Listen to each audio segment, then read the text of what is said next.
Riwruoge mag piny owacho dwaro ni jatend piny William Ruto kod jatend duond bura mar ODM Raila Odinga oneni winjruok mane giketo e kokgi oketie tim kaka ne gisingo ne Jo-Kenya.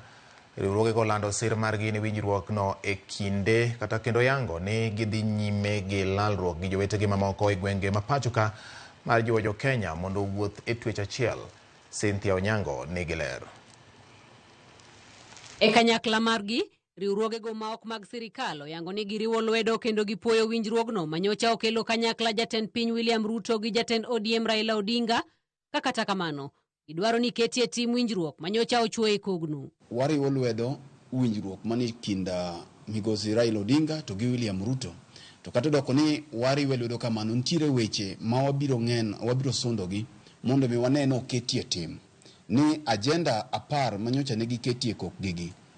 Ok gidhi bedo wacha to wadhi neno ni gin weche moketie tim kochakore gi report mar NADCO, kochakore gi weche mag ndicho pacho kae, weche mag historical injustice.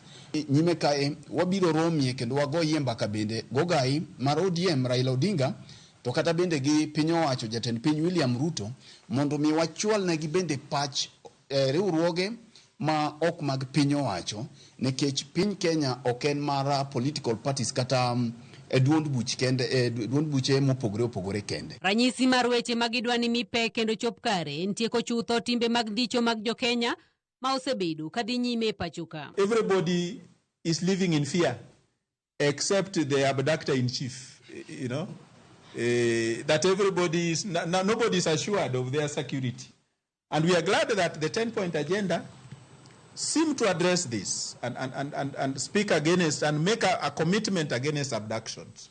We are hoping that after the signing of this MOU, the abductions that we have witnessed, including with Kisa Besije and the journalist from Tanzania, who has lived in this country for years, will be the last. Riwruoge go bende odok ne Raila Odinga ni ne okondhogo Jo-Kenya kuom kawo okang' mar winjruok gi Ruto, ka ewi mano iwacho ni Jo-Kenya bende nyaka kaw ting' ewi yiero jotelo makare. It is also the responsibility of Kenyans and their duty, particularly those who voted for the leaders of their preference, to take responsibility for the choices they voluntarily made. There was no betrayal because Mr. Raila Baba did his best because he's been there.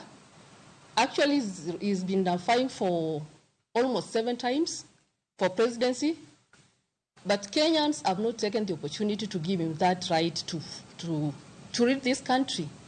So for him to join Mr. Ruto, our president, actually is the right thing to do. Riwruoge gi koro chano timo rombe kod riwruoge mamoko e gwenge ma pachoka mondo gibed kod lalruok motelo ne bago romo gi Raila Odinga kaachiel kod jatend piny William Ruto e wi okenge mag chwalo Kenya nyime. Cynthia Onyango, Ramogi TV.